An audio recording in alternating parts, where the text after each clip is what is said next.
Hello guys, this is the last video for blog 2 and I will show you what I did with Python in order to manipulate the uh, table in Oracle database. This time I won't write the code while I am talking. I have all the code done and I am only will explain all you each part of the code in order you could understand and you could write something similar. Okay. At the beginning, uh, I am setting the connection to Oracle database here, and I have all the information about the connection with the database in another file, and I am importing this in the from config file, and I am using this here. For example, this db username, it is here in the config file and it is code. It is the same information that we use in the last video, okay, but it is in a different file in order to make it safe. Okay. Now I did a main page. Yeah, it's only with its text. Okay, and the first endpoint that we will check with the method get is this employee list. This employee list, I it's very easy to understand. I have to build a cursor with the connection that we did with the database with this connection, and in this cursor we will execute this query. I am calling 4 fields from the database emp, and I am fetching all into the rows variable. I am passing each row. I am putting in uh, each employee information in this variable employee, and I am adding each employee to this second variable called employees. This is an array, and uh, I am putting this array as a JSON file. This JSON file I import from Flask. In this project, we are using Flask. Flask is a framework for web for Python. Okay. Yeah. Now, in case we got any error, we will send this message error as a JSON file too. And let's see how it works. It is employee list, and when I send, I can see all these JSON file. Okay, it means that it's okay. Status 200. Okay, and now for the second endpoint, it's a get method too, but we are using a parameter no, and we will get this parameter here. And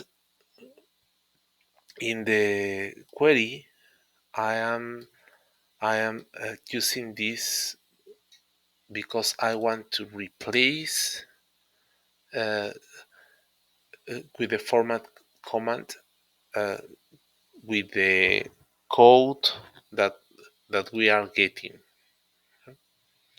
and then we will fetch this row. It's only one row because emp no is the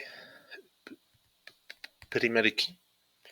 Okay, so uh, I am showing this row as a JSON.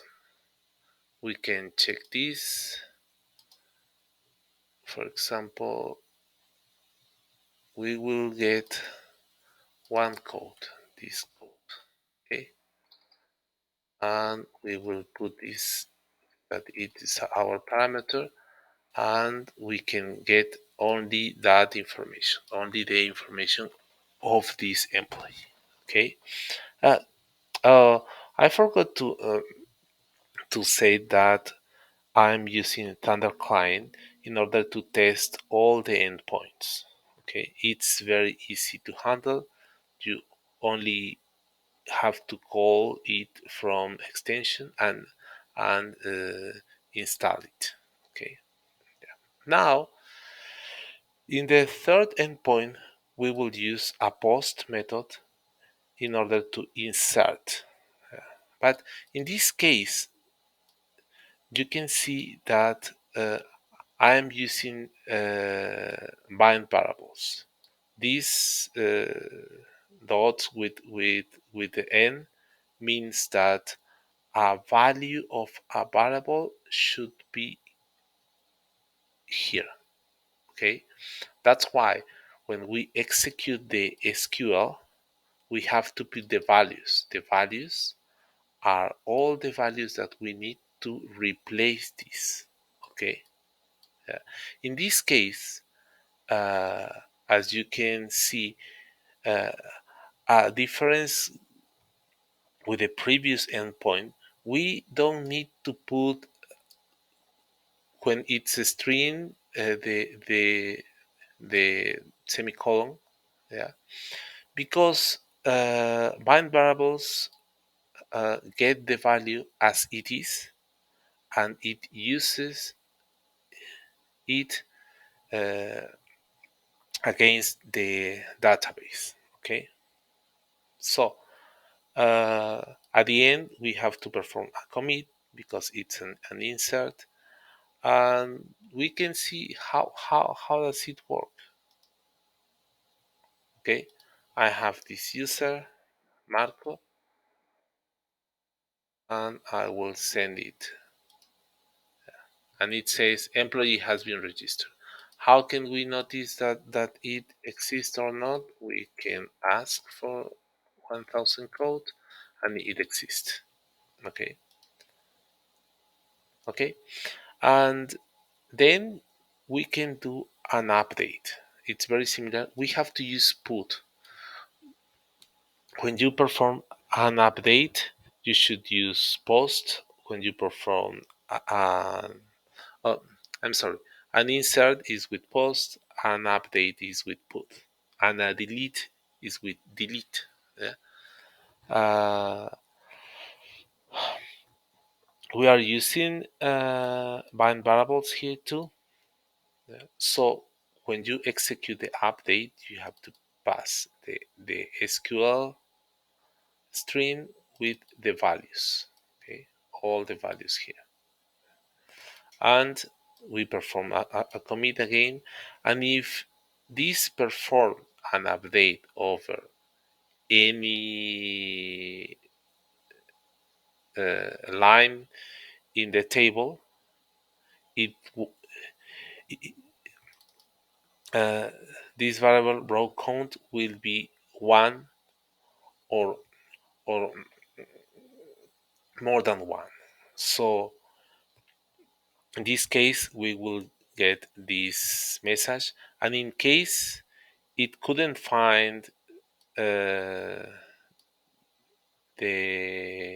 employee, yeah, it will say that the row count is 0, and and and it won't perform any update. So it send uh, it will send this message.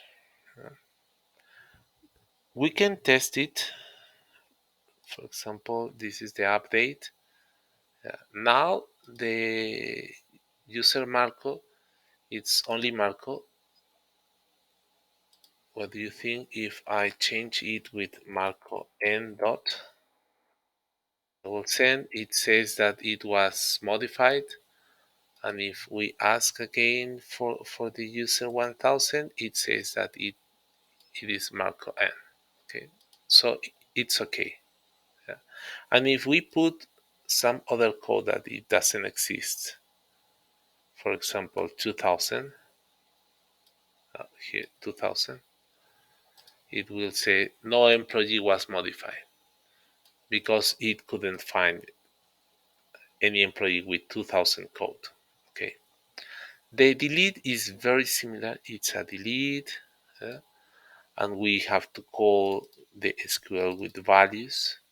Values in this case is only one because we have only one bind variable. But don't forget to put the comma because the values is needed to be a, a kind of array. Yeah. So it is needed to have a comma at the end in case it's only one value. Okay. We can test it. Delete. We will delete the 1000 user, and it is okay, and it send the message. If we want to delete it again, it should fail because 1000 is not exist anymore in the table. We can try it, and it says no employee was deleted. Okay, we have to notice that. Yeah. And finally, I use this function just to send a message in case we put a page that it doesn't exist. For example, I will use deletes, and if I send, it will send me not found and this message. The page you are trying to access does not exist. That it is what I put here. Okay, and the code 404 that we saw there. Okay, guys, that's all the code of this project. It will be in my GitHub. You can find the the script to build the tables, and and and thank you to see all the videos for blog 2.